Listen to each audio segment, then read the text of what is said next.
ছাত্রছাত্রী, তোমরা কেমন আছো? আশা করি সবাই খুব খুব ভালো আছো। তোমাদের অনুরোধে আবারও তোমাদের এই 11 নম্বর অধ্যায়, অর্থাৎ অধ্যায়ের নাম হচ্ছে সম্পাদ্য এবং ত্রিভুজের পরিবৃত্ত এবং অন্তর্বৃত্ত অঙ্কন করি। এই যে অধ্যায়টি আছে, এই অধ্যায় থেকে তোমাদের অনেকগুলো পর্ব বানিয়েছি অলরেডি। আজকে তোমাদের এই অধ্যায় থেকেই তোমাদের যে কোষে দেখি দুইয়ের যে অন্তবৃত্ত ত্রিভুজ এই যে সম্পাদ্যগুলো আছে সেখান থেকেই তোমাদের অনেকের রিকোয়েস্টে আমরা একের কোষে দেখি 11-2 একের দাগের 7 যে সম্পাদ্য আছে সেটি আজকে সমাধান করব। দেখো কি বলছে সম্পাদ্যটায়, বলছে একটি সমদ্বিবাহু ত্রিভুজ যার ভূমির দৈর্ঘ্য 10 সেমি এবং সমান কোণের একটির পরিমাণ 45 ডিগ্রি সরলরেখা নিতে হবে। কত সেন্টিমিটার? 10 সেন্টিমিটার। ঠিক আছে, আমি সর্বপ্রথমে 10 সেন্টিমিটারের একটা সরলরেখা নিয়ে নিচ্ছি। এই দেখো, আমি 10 সেন্টিমিটারের একটা সরলরেখা নিয়ে নিলাম। এটা হচ্ছে 10 সেন্টিমিটার। এবার তোমাদের কাজ হবে, তোমরা নিচে চলে আসবে। নিচে চলে এসে এখানে একটা সুন্দর করে একটা সরলরেখা টানবে যার মান অন্তত জানে 10-এর থেকে বেশি হয়। ঠিক আছে, তারপরে তোমরা এইখানে চলে আসবে। এখানে এসে এই যে ত্রিভুজটা আছে তার যে বাহুটা আছে সেটা সমান করে 10 সেন্টিমিটার নেবে। নেয়ার পরে তোমরা ওই যে নিচে দাগটা ছিল ওটাকে কেটে নেবে। কেটে নেওয়ার পরে তোমাদের কাজ হচ্ছে তার একটা কোণে 45 ডিগ্রি অঙ্কন করতে হবে। তাহলে 45 ডিগ্রি অঙ্কন আমরা সবাই জানি কি করে অঙ্কন করতে হয়। একটা চাপ নিয়ে নিতে হবে, তাই না? একটা চাপ, এই দেখো চাপ নিয়ে নিলাম। চাপ নেওয়ার পরে এর সমান চাপ বিশিষ্ট আর একটা চাপ নিলাম। তাহলে এটা কত হলো? 60 ডিগ্রি। এটা কত হলো? 90 ডিগ্রি, তাই না? এবং আমরা জানি 60 ডিগ্রি এবং 90 ডিগ্রির যে মিডল পয়েন্ট থাকে, 60 ডিগ্রি এবং 90 ডিগ্রি, আমরা এটাকে যদি 90 ডিগ্রি আমরা এঁকে নিলাম। আমাদের 90 ডিগ্রির প্রয়োজন নেই। আমরা কেন? আমাদের নিজে 45 ডিগ্রি তো আমরা রাখতে পারবো না, তাই আমাদের প্রথমে 90 ডিগ্রি অঙ্কন করতে হবে। এবার আমরা 90 ডিগ্রি এবং এটা হচ্ছে 0 ডিগ্রি, এই দুটোর যদি আমরা অর্থাৎ সমদ্বিখণ্ডিত করি, মিডিল বিন্দু বের করি, তাহলে আমাদের হয়ে যাবে কত? 45 ডিগ্রি আমাদের অঙ্কন হয়ে যাবে। দেখো সমদ্বিখণ্ডিত করে দিলাম। এবার এই যে 45 ডিগ্রি পেলাম সেটাকে আমরা কি করব? লম্বা করে একটা সরলরেখা নিয়ে টেনে নেব। এরকম করে তোমরা সরলরেখা নিয়ে টেনে নেবা।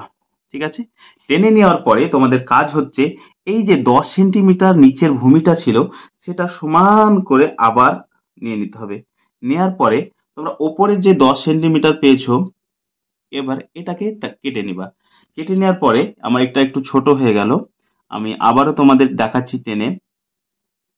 এই দেখো, ওটা কি করলাম? বাড়িয়ে দিলাম। বাড়ার ফলে এবং আমরা যেই বিন্দুটা শেষ বিন্দু পেলাম ওই বিন্দুর সঙ্গে ওই যে ভূমির সঙ্গে শেষ বিন্দু এবার মিলিয়ে দেব। মিলার ফলে দেখো আমার একটা কি সমদ্বিবাহু ত্রিভুজ অঙ্কন হয়ে গেছে এবং যার ভূমি 10 সেন্টিমিটার এবং এটা 45 ডিগ্রি অঙ্কন হয়ে গেছে। এবার এই যে ত্রিভুজটা পেলাম তার আমাকে অন্তর্বৃত্ত অঙ্কন করতে হবে। চলো অন্তর্বৃত্ত অঙ্কন করতে হয় কি করে আমরা জানি। কি করব? যে কোনো দুটি কোণ, এই একটা কোণ পেলাম, এই একটা কোণের এই দেখো চাপ টানলাম। টানার পরে ওই একই রকম চাপ সমান রেখে তার মধ্যবিন্দু অর্থাৎ মধ্য সমদ্বিখণ্ডিত রেখা বের করতে হবে এবং এটাকে বড় করে টানবো। এই দেখো এইরকম ভাবে তোমরা টানবে এবং এটা যেন একেবারে মিডিল দিয়ে যায়। তোমরা অবশ্যই লক্ষ্য রাখবে একেবারে কেন্দ্রবিন্দু দিয়ে যেন আমার যে সরলরেখাটা টানছি সেটা যেন অঙ্কন হয়। কোনো রকম বেশি হলে অঙ্কনটা ভালো দেখাবে না। হলো, এবার একই রকম ভাবে তোমরা এখান থেকেও টানতে পারো অথবা কারো যদি প্রয়োজন হয় এখান থেকে তাও টানতে পারো। চলো আমি এখান থেকেই টেনে দেখাচ্ছি। তো চলো টেনে দেখাই। এই দেখো অঙ্কন করলাম। এবার এই যে অঙ্কন করলাম তার সমদ্বিখণ্ডিত অঙ্কন করতে হবে এটা, এবং এখান থেকে আরেকটা অঙ্কন করে নিলাম এবং এটাও এমন ভাবে অঙ্কনটা করার পরে যে চাপ পেলাম সে চাপটা আমি যে আগের যে সরলরেখাটা টেনেছি সেই রেখাটাকে যেন ছেদ করে এরকম ভাবে টানতে হবে। টানার ফলে দেখো আমার অলরেডি কি একটা কেন্দ্রবিন্দু চলে এসছে এবং এই কেন্দ্রবিন্দু থেকে একটা তোমরা নিচে এই নিচের দাগটাকে একটা চাপ কেটে নিবা। চাপ কাটার ফলে তোমরা দেখবা এখানে